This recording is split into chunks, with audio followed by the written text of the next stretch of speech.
నమస్తే, welcome to టీ5 మరో నేత్రం.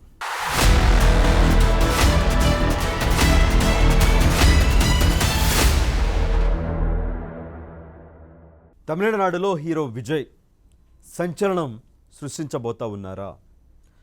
ఉమ్మడి ఆంధ్రప్రదేశ్లో నందమూరి తారక రామారావు గారి తర్వాత, తమిళనాడులో ఎంజీఆర్ గారి తర్వాత సినీ చరిష్మాతో పార్టీ పెట్టిన అనతి కాలంలోనే సీఎం అయిన మూడో వ్యక్తిగా విజయ్ చరిత్ర సృష్టించబోతా ఉన్నారా?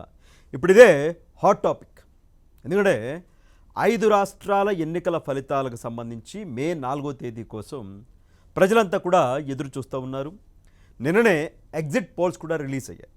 ఎగ్జిట్ పోల్స్లో దాదాపుగా పశ్చిమ బెంగాల్లో భారతీయ జనతా పార్టీ మధ్య, దీదీ పార్టీ మధ్య, తృణమూల్ కాంగ్రెస్ మధ్య గట్టి పోటీయే ఉంది. అటు కొన్ని సర్వేలు దీదీయే గెలుస్తుందంటే మరికొన్ని సర్వేలు భారతీయ జనతా పార్టీ గెలుస్తుందని ఇచ్చాయి. అస్సాంలో భారతీయ జనతా పార్టీ, పురుచ్చేదులో భారతీయ జనతా పార్టీ, కేరళలో మాత్రం ఈసారి ఎల్డీఎఫ్ ఓడిపోతుంది, యూడీఎఫ్ గెలుస్తుంది అని, తమిళనాడులో మాత్రం డిఎంకే అధికారాన్ని చేపట్టబోతా ఉంది.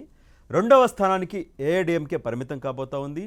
3వ స్థానానికి టీవీకే పార్టీ హీరో విజయ్ పరిమితం కాబోతా ఉన్నారు అని మెజారిటీ ప్రీపోల్ సర్వేలన్నీ కూడా ఇవే ఇచ్చినాయి. మెజారిటీ సర్వేలన్నీ కూడా దాదాపుగా 90%, 80 నుంచి 90% తమిళనాడులో డిఎంకే అని చెప్పాయి. ఏదో 10 నుంచి 20% మాత్రం అనాడిఎంకే అని చెప్పాయి. కానీ ఒకే ఒక్క సర్వే మాత్రం విజయ్ గెలుస్తారు, విజయ్ చరిత్ర సృష్టించబోతా ఉన్నారు, విజయ్ ముఖ్యమంత్రి కాబోతా ఉన్నారు అని ఇచ్చారు. ఇప్పుడు ఆ ప్రీ పోల్ సర్వేలు, ఎగ్జిట్ పోల్ సర్వేస్లన్నీ పక్కపోయినాయి మొత్తం. అసలు యాక్సిస్ మై ఇండియా ఈ స్థాయిలో ఇవ్వడం ఏంటి అని. ఎందుకంటే ఊరు పేరు లేని సర్వే సంస్థ కాదు axis my India. Axis my ఇండియాకి ఒక విశ్వసనీయత ఉంది. చాలా యాక్యురేట్గా చాలా రాష్ట్రాల ఎన్నికలకు సంబంధించి వాళ్ళు ఇచ్చారు. అందుకనే చర్చ నడుస్తూ ఉంది. యాక్సిస్ మై ఇండియా విజయ్ వైపు నిలవడం ఏంటి, అన్ని సర్వే సంస్థలు కూడా డిఎంకే వైపు ఉంటే తమిళనాడులో అన్న చర్చ బయలుదేరింది. నిజంగా విజయ్కి అంత స్థాయి ఉందా? నిజంగా విజయ్ చరిత్ర సృష్టించబోతా ఉన్నారా? ఒక్కసారి విశ్లేషించుకునే ముందు వాళ్ళు ఇచ్చిన ఎగ్జిట్ పోల్ సర్వే ఏంటంటే, విజయ్ టీవీకే పార్టీ అంటే తమిళనాడులో ఉన్న 234 అసెంబ్లీ స్థానాల్లో విజయ్ 98 నుంచి 120 స్థానాలు గెలుచుకోబోతూ ఉన్నారు. అంటే అక్కడ అధికారాన్ని ఏర్పాటు చేయాలి అంటే ఈ 234 అసెంబ్లీ స్థానాల్లో 118 అసెంబ్లీ స్థానాలు కావాలి. అంటే 118 అంటే విజయ్ 120 వరకు గెలుస్తారంటే ఆయన సింగిల్గానే ఎవరి అవసరం కూడా లేకుండానే 120 స్థానాల వరకు గెలిచి ప్రభుత్వాన్ని ఏర్పాటు చేయబోతూ ఉన్నారు, ముఖ్యమంత్రి కాబోతూ ఉన్నారు. ఆయన పార్టీకి 35% ఓట్ షేరింగ్ వచ్చే అవకాశం ఉందని యాక్సిస్ మై ఇండియా చెప్తా ఉంది. అలాగే స్టాలిన్ నేతృత్వంలోని డిఎంకే కూటమి వీళ్ళు కూడా 92 నుంచి 110 స్థానాలు గెలుచుకునే అవకాశం ఉంది. అధికారానికి అంటే 118 స్థానాలు కాబట్టి వీళ్ళు 92 నుంచి 110 అంతా ఉన్నారు. ఒక 10-15 స్థానాలు దూరంలో వీళ్ళు ఆగిపోయే అవకాశం ఉంది. అంటే 2వ స్థానాన్ని వీళ్ళు కైవసం చేసుకుంటారు. వీళ్ళకు కూడా ఒక 35% ఓట్ షేర్ వచ్చే అవకాశం ఉందని యాక్సిస్ మై ఇండియా చెప్తా ఉంది. ఇక ఏఐడిఎంకే కూటమి 22 నుంచి 32 స్థానాలు మాత్రమే గెలుచుకునే అవకాశం ఉంది. ప్రధాన ప్రతిపక్షం కూడా కోల్పోతుంది. ఈసారి ప్రధాన ప్రతిపక్షం డిఎంకే అవుతుంది. సో వీళ్ళకి మాత్రం ఒక 23% ఓట్ షేర్ వచ్చే అవకాశం ఉందని చెప్తా ఉన్నారు. ఇక ఇతర పార్టీలు, చిన్న చితక పార్టీలు ఉన్నాయి, వాళ్ళకి సీట్లేమీ రావు, కానీ వాళ్ళు ఒక 6 నుంచి 7% ఓట్ షేరు వాళ్ళు కూడా కొల్లగొట్టే అవకాశం ఉందని ఈ యాక్సిస్ మై ఇండియా సర్వే చెప్తా ఉంది. ఇదే చాలామందికి ఆశ్చర్యకరం. విజయ్ పార్టీ పెట్టి కూడా సంవత్సరాలు కాలేదు. ఒక ఏడాదిన్నర ముందు మాత్రమే యాక్టివ్గా ఆయన పాలిటిక్స్లో దిగారు. అన్ని సర్వేలు ఏం చెప్తా ఉన్నాయి, ఒక సింగిల్ డిజిట్కే విజయ్ పరిమితమయ్యే అవకాశం ఉన్నాయని కొంతమంది చెప్తే, లేదు డబుల్ డిజిట్ అంటే ఒక 15 నుంచి 20, ఒక 24-25 స్థానాల వరకు కూడా విజయ్ గెలుస్తారు. కింగ్ కాకపోయినా కనీసం కింగ్ మేకర్ అవుతారు. డిఎంకే, ఏఐడిఎంకే ఈ రెండు పోటాపోటీగా ఉంటే, అంటే విజయ్ అవసరం అటు డిఎంకేకో ఇటు అన్నాడిఎంకేకో అధికారానికి, అంటే 118 స్థానాలకి అటు డిఎంకే ఆగిపోయినా ఇటు అన్నాడిఎంకే ఆగిపోయినా విజయ్ కీలకమవుతారు. సో ఈ విజయ్ గెలిచిన 15, 20, 25 ఆయా పార్టీలకు కీలకమవుతాయి కాబట్టి కింగ్ కాకపోయినా కనీసం కింగ్ మేకర్ అవుతారు. అంటే డిప్యూటీ ముఖ్యమంత్రి ఒక 4-5 మంత్రి పదవులో తీసుకుని మొత్తానికి ప్రభుత్వంలో భాగస్వామి విజయ్ అవుతారు అని కొన్ని సర్వే సంస్థలు అయితే అంచనా వేశాయి. బట్ వాటన్నిటిని కూడా తలకిందులు చేస్తూ యాక్సిస్ మై ఇండియా ఈ ప్రెడిక్షన్ అయితే చేసింది. మరి ఎంతవరకు వాస్తవంతో చూడాలి, ఏమో చెప్పలేము. గుర్రం ఎగరావచ్చు, చెప్పలేం. ఇప్పుడు ఎన్టీఆర్ గారు పార్టీ పెట్టినప్పుడు ఆయన ప్రభంజాన్ని చూసినప్పుడు చాలా తక్కువ అంచనా వేసి ఉంటారు అందరూ కూడా. బట్ 9 నెలలు అధికారాన్ని చేపట్టారు కదా. అలాగే అక్కడ తమిళనాడులో ఎంజీఆర్ గారు ఏఐడిఎంకే పెట్టినప్పుడు కూడా ఆయన కొంత టైం పట్టింది. మరి 9 నెలలాగా కాకుండా ఆయన మొదటిసారి కొన్ని స్థానాలు గెలిచారు, రెండోసారి సీఎం అయిపోయారు. బట్ మొదటిసారే విజయ్ అంటే అప్పటి రాజకీయాలు వేరు, అప్పుడు ఆ నాయకుల చరిష్మా వేరు, ఇదంతా వేరు. ఇప్పుడంతా మొత్తం మారిపోయింది కదా. సో ఈ మార్పులకు అనుగుణంగా నిజంగానే కోటని బద్దల కొడతారా తమిళనాడు కోటని? అంటే దశాబ్దాలుగా డిఎంకే ఏఐడిఎంకే మాత్రమే తమిళనాడు ప్రజల్ని పాలిస్తూ ఉన్నాయి, శాసిస్తూ ఉన్నాయి. ఆ పార్టీ కాకపోతే ఈ పార్టీ, ఈ పార్టీ కాకపోతే ఆ పార్టీ. సో అలాంటి తమిళనాడు రాజకీయాల్ని విజయ్ బద్దల కొడతారా? యాక్సిస్ మై ఇండియా ఎందుకు ఈ సర్వే ఇచ్చింది? దాని విశ్వసనీయత ఎంత అంటే యాక్సిస్ మై ఇండియా 2019లో ఎన్డీఏ 359 వరకు స్థానాలు గెలిచే అవకాశం ఉంది అని జనరల్ ఎలక్షన్లో ప్రెడిక్ట్ చేస్తే, అంచనా వేస్తే చాలా దగ్గరగా కూడా వచ్చినాయి ఎన్డీఏకి. 2024లో మహారాష్ట్ర అసెంబ్లీ ఎన్నికలు కావచ్చు, గతేడాది జరిగిన ఢిల్లీ అసెంబ్లీ ఎన్నికలు కావచ్చు, అలాగే అంతకుముందు జరిగిన మధ్యప్రదేశ్ ఎన్నికలు కావచ్చు, యాక్సిస్ మై ఇండియా ఈ అసెంబ్లీ ఎన్నికల్లో వాళ్ళ అంచనాలు చాలా దగ్గరగా కూడా వెళ్ళాయి. మధ్యప్రదేశ్ ఎన్నికల్లో అయితే చాలా సర్వే సంస్థలన్నీ కూడా కాంగ్రెస్ పార్టీని అధికారాన్ని కైవశం చేసుకుంటుందని అంచనా వేస్తే, ఒక యాక్సిస్ మై ఇండియా మాత్రం లేదు భారతీయ జనతా పార్టీ ఒక 140 నుంచి 162 స్థానాలు గెలుచుకుంటే అవకాశం ఉందని అంచనా వేస్తే 163 స్థానాలు అంటే చాలా దగ్గరగా, చాలా క్లోజ్గా అక్కడ భారతీయ జనతా పార్టీ మధ్యప్రదేశ్ ఎన్నికల్లో అధికారాన్ని ఏర్పాటు చేసిన పరిస్థితి. అందుకనే యాక్సిస్ ఇండియా పైన ఒక గురుంది, మిగతా వాళ్ళ కాకుండా కొంత యాక్యురేట్గానే వాళ్ళు ఇస్తారు అని. అందుకనే చాలా అంటే టీవీ ఛానల్లో కావచ్చు, యూట్యూబ్ ఛానల్లో కావచ్చు, సోషల్ మీడియాలో కావచ్చు చాలా చర్చ నడుస్తూ ఉంది.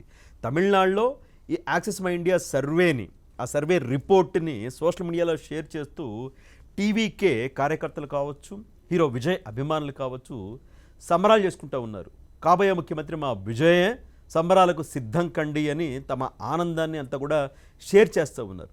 మరి ఆనందం మే 4వ తేదీన వచ్చే ఎన్నికల ఫలితాల్లో నిజమయ్యి రెట్టింపు అవుతుందా? లేదు అంటే యాక్సిస్ మై ఇండియా కాకుండా మిగతా సర్వే సంస్థలు ఇచ్చిన ఎగ్జిట్ పోల్స్ నిజమయ్యి ఆ సంబరాల మీద, ఆశల మీద నీళ్ళేమన్నా చల్లుతారా అన్నది ఆ ఈవీఎం బాక్సులో నిక్షిప్తమై ఉంది. ఆ తమిళనాడు ప్రజలు తీర్పు అక్కడ నిక్షిప్తమై ఉంది. అయితే విజయ్ అయితే కొంత ప్రభావం చూపించే అవకాశమే కనిపిస్తూ ఉంది.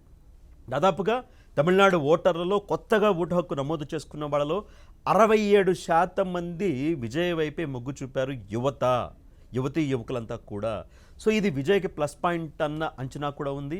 అంటే యువతే కాకుండా మహిళలకు కూడా, అంటే మహిళా అభిమానులు కూడా చాలామంది ఉన్నారు. ఇప్పుడు విజయ్ వయసు దాదాపుగా 50 దాకా ఉంది కదా, 50 దాకా. విజయ్ సినిమాల్లోకి వచ్చినప్పుడు టీనేజ్లో ఉన్నవాళ్ళు, అంటే 20 ఏళ్ళలో 18 ఏళ్ళలో ఉన్న ఆడపిల్లలు ఇప్పుడు పెద్దవాళ్ళు అయిపోయి ఉంటారు, మహిళలు గృహిణులు అయిపోయి ఉంటారు, ఎంప్లాయీస్ అయిపోయి ఉంటారు. సో వాళ్ళు కూడా మహిళలు కొంత విజయ్ వైపు మొగ్గు చూపారు, ముఖ్యంగా పట్టణ ప్రాంతాల్లోని మహిళలు అన్న అంచనా కూడా ఉంది. పట్టణ ప్రాంతాల్లో కూడా ఓటర్లని విజయ్ చాలా వరకు ప్రభావితం చేశాడు. డిఎంకే సాంప్రదాయ ఓటు బ్యాంక్ అయిన క్రిస్టియను, దళిత్, మైనార్టీ ఓట్లను కూడా విజయ్ కొల్లగొట్టాడు. అందుకనే ఈ 98 నుంచి 120 స్థానాలు గెలవబోతూ ఉన్నారని యాక్సిస్ మై ఇండియా వాళ్ళైతే చెప్తా ఉన్నారు. ఇక్కడ చూసుకుంటే ఒకసారి TVK DMK axis my India అంచనా ప్రకారం అంటే ఒక 10 స్థానాలు అటు ఇటు అయితే చెప్పలేం, డిఎంకే గెలవచ్చు. ఇక్కడ 10 స్థానాలకు మించి తేడా ఏం లేదు. ఇప్పుడు 120 స్థానాలు గెలుస్తారు విజయ్ అని చెప్పారు. ఒక 10 స్థానాలు ఒకవేళ తగ్గితే, ఒకవేళ యాక్యురేట్గా 120 వచ్చినాయి అనుకోండి, కావాల్సిన మ్యాజిక్ ఫిగర్ 118. ఒక 10 మంది ఎమ్మెల్యేలు లాగేసినా లాగేస్తారు డిఎంకే, డౌట్ లేదు దాంట్లో. లేదు విజయ్కే కొంచెం తగ్గిని చెప్పలేం, డిఎంకే నుంచి ఏమైనా లాగేస్తారేమో అప్పుడున్న చరిష్మాని బట్టి, అప్పుడున్న అవకాశాన్ని బట్టి. లేదు అంటే ఏడిఎంకేకి ఒక 22 నుంచి 32 స్థానాలు వస్తాయని యాక్సిస్ మై ఇండియా చెప్తా ఉంది. డిఎంకే ఏడిఎంకే కలిసే పరిస్థితి లేదు, అవి కలవు. తెలుసు కదా రాజకీయంగా ఎంత శత్రుత్వం ఉందో, అసలు అవకాశమే లేదు. 0.001 పాయింట్ కూడా అవకాశం లేదు. అప్పుడు కొన్ని స్థానాలు ఏమైనా విజయ్కి తక్కువైతే అప్పుడు అన్నాడీఎంకే మద్దతు తీసుకుని ప్రభుత్వాన్ని ఏర్పాటు చేయొచ్చు, విజయ్ ముఖ్యమంత్రి కూడా కావచ్చు. అన్నాడీఎంకే టీవీకే కలిసి ప్రభుత్వాన్ని ఏర్పాటు చేసే అవకాశాలు కూడా ఈ సర్వే ప్రకారం కొట్టిపారేయలేం, చెప్పలేం. సో సింగిల్గానే విజయ్ సీఎం అయిపోతారా? లేదు కొన్ని స్థానాలు తక్కువైతే అన్నాడీఎంకేతో కలిసి సంకీర్ణ ప్రభుత్వాన్ని ఏర్పాటు చేస్తారా అన్నదైతే వేచి చూడాలి. ఇక్కడ ఆశ్చర్యకరంగా టీవీకేకి 35% ఓటు షేరు, డిఎంకేకి 35% ఓటు షేరు. కానీ ఒక 10 స్థానాలు తేడా ఉంది డిఎంకేకి టీవీకేకి మధ్య. టీవీకేకే ఒక 10 స్థానాలు ఎక్కువైతే వచ్చినాయి. ఆ తేడా ఎక్కడ వచ్చింది అనేది కూడా యాక్సిస్ మై ఇండియా మరి పూర్తిస్థాయి సర్వే అయితే లేదు. అంటే ఈ ఓట్ల మెజారిటీ అనేది 3 పెద్ద పార్టీలు కలిసి పోటీ చేశాయి కాబట్టి 3 పార్టీలకి జనం ఓట్ షేర్ అంతా ఇలా స్ప్లిట్ అయిపోతుంది కాబట్టి అలా స్వల్ప తేడాతో ఏమైనా టీవీకే గట్టే అవకాశం ఉందేమో వేచి చూడాలి. అంటే నేనేం చెప్తానంటే దాదాపుగా 90% డిఎంకే అంటూ ఉన్నారు. బట్ ఒక్కటి మాత్రం ఇంకో సర్వే సంస్థ ఏదో ఉంది, వాళ్ళు మాత్రం టీవీకే గెలుస్తుందని మాత్రం, ముఖ్యమంత్రి అవుతారని మాత్రం యాక్సెసే చెప్పింది. ఒక 60 స్థానాలకు పైగా వస్తుందని ఏదో ఇంకో సర్వే ఏదో చెప్పారు, అధికారాన్ని ఏర్పాటు చేస్తారని మాత్రం వాళ్ళు చెప్పలేదు. ఇప్పుడు 2019లో 150 స్థానాల వరకు వైసీపీ గెలుస్తుందని కేకే సర్వే ఒకటి ఇచ్చారు కదా. సో ఎవరు నమ్మలేదు 150 అంటే అసలు అన్బిలీవబుల్ కదా అని. బట్ వైఎస్ఆర్ కాంగ్రెస్ పార్టీ గెలిచింది, ఆంధ్రప్రదేశ్లో అధికారాన్ని కైవసం చేసుకుంది. 2024లో కూడా వైఎస్ఆర్ కాంగ్రెస్ పార్టీ 10, 11, 12 స్థానాలకే పరిమితమవుతుంది, డబుల్ డిజిట్కే పరిమితమవుతుంది అని చెప్తే కూడా ఎవరు నమ్మలేదు. ఇన్ని ప్రభుత్వ పథకాలు పెట్టారు కదా, అసలు ఎలా ఓడిపోతారు జగన్మోహన్ రెడ్డి గారు, అసలు 160 స్థానాలకు పైగా కూటమి ఎలా గెలుస్తుందని చాలామంది కూటమిలో నాయకులు చాలామంది నమ్మలేదు. బట్ సీన్ కట్ చేస్తే ఏమైంది, 11 స్థానాలకు వైఎస్ఆర్ కాంగ్రెస్ పార్టీ పరిమితమైంది, 164 కూటమి గెలుచుకుంది. కేకే ఇక్కడ కూడా సక్సెస్ అయ్యాడు. అంటే అందరూ ఒక దారిలో ఉన్నారు అప్పట్లో. అంటే కూటమి గెలుస్తుందని కొన్ని, లేదు వైఎస్ఆర్ కాంగ్రెస్ పార్టీ అధికారాన్ని మళ్ళా కైవసం చేసుకుంటుందని కొన్ని సర్వే సంస్థలు ఇచ్చాయి. అంటే కేకే ఒక్కడే ఇన్ని స్థానాలను పర్ఫెక్ట్గా ఇచ్చాడు. సో అలా కేకే సర్వే లాగా యాక్సిస్ మై ఇండియా సర్వే కూడా నిజమవుతుందా చెప్పలేం. గుర్రం ఎగరావచ్చు అన్నా కదా, ఎగరావచ్చు, ఏమైనా కావచ్చు. సో ఇప్పుడంటే కేకే సర్వే కొన్ని రాష్ట్రాల్లో కొంత ఫెయిల్ అయింది. తమిళనాడులో కూడా డిఎంకే గెలుస్తుందని మరి కేకేనే చెప్పారు. ఆ సర్వే కూడా కేకే సర్వేలో కూడా డిఎంకే అధికారాన్ని కైవసం చేసుకుంటుంది, సింగిల్ డిజిట్కే విజయ పరిమితం అవుతారని కేకే చెప్పారు. మరి ఏది ఏమైనప్పటికీ 5 రాష్ట్రాల ఎన్నికల ఫలితాల కోసం ఎంత ఎదురు చూస్తూ ఉన్నారో, పశ్చిమ బెంగాల్లో వ్యవహారం గురించి, తమిళనాడులో ఎన్నికల ఫలితాల గురించి కూడా ప్రజలు అదేవిధంగా ఎదురు చూస్తూ ఉన్నారు. అంటే విజయ్ గెలవకూడదని ఏమి కాదు, ఏమో గెలిస్తే తమిళనాడుకి ఏం మంచి చేస్తాడు వేచి చూడాలి కదా.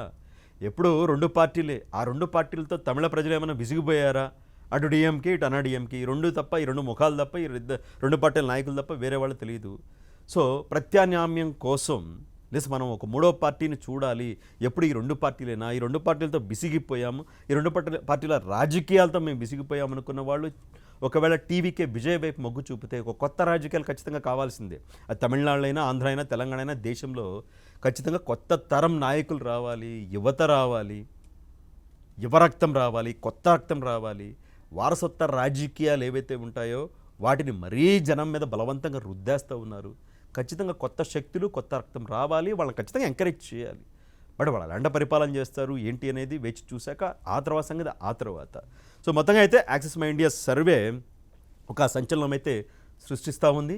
ఒకవేళ విజయ్ ఇప్పుడు కింగ్ కాకపోయినా కనీసం కింగ్ మేకర్ అయితే ఒక 20 నుంచి 25 స్థానాలు ఒకవేళ విజయ్ కైవసం చేసుకోగలిగితే ఇప్పుడు కాకపోయినా 2031 నాటికి 2031 నాటి అసెంబ్లీ ఎన్నికల్లో అంటే ఈ 20-25 స్థానాలను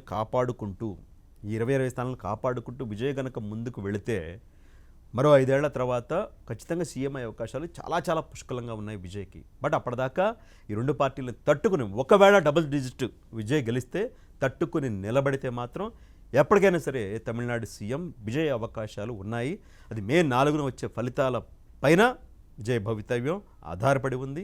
ఇంకో చాలామంది చెప్తుంది ఏంటంటే డిఎంకే పైన ప్రభుత్వ వ్యతిరేక ఓటంతా కూడా విజయ్ జీల్ చేసుకున్నాడు, డిఎంకే సేఫ్ అయిపోయింది. ఇప్పుడు 2009లో ఒక పక్క రాజశేఖర రెడ్డి గారు కాంగ్రెస్ పార్టీకి సంబంధించి, మరో పక్క చంద్రబాబు నాయుడు గారు తెలుగుదేశం పార్టీకి సంబంధించి. కానీ ఏమైంది, ప్రభుత్వ వ్యతిరేకత ఉంది. అప్పట్లో రాజశేఖర రెడ్డి గారు ప్రభుత్వ పథకాలు ప్రవేశపెట్టినా ఖచ్చితంగా ప్రభుత్వ వ్యతిరేకత ఉంది. కానీ చిరంజీవి గారు ప్రజారాజ్యం పార్టీ పెట్టారు, 18% ఓట్లు ఆయన గెలుచుకున్నారు. సో ఆ ప్రభుత్వ వ్యతిరేక ఓటంతా కూడా ప్రజారాజ్యం పార్టీ వైపు దాదాపుగా, కొంత టీడీపీకి వెళ్ళినా దాదాపుగా ప్రజారాజ్యం పార్టీ చీల్చుకోవడం వల్ల చాలా తక్కువ మెజారిటీతో కాంగ్రెస్ పార్టీ వైఎస్ఆర్ రాజశేఖర రెడ్డి గారు కొంత బయటపడ్డారు, మళ్ళీ సీఎం అయ్యారు అని తెలిసిందే అందరికీ. సో అలాంటిది ఏమైనా మళ్ళీ తమిళనాడులో జరుగుతుందా, లేదు అంటే ఎంజీఆర్ గారిలాగా, ఎన్టీఆర్ గారిలాగా ప్రభంజనం సృష్టించబోతా ఉన్నారా? వాళ్ళిద్దరి తర్వాత ఎవరికి ఏ సినీ నటుడికి సాధ్యం కాని ఫీట్ని విజయంన రిపీట్ చేస్తాడైతే వేచి చూడాలి. వీడియో పైన యాక్సిస్ మై ఇండియా సర్వే పైన ఇది నిజమవుతుంది అనుకుంటున్నారా, లేదు అనుకుంటున్నారా? మీ అభిప్రాయాన్ని కూడా కమెంట్ రూపంలో తెలియజేయండి.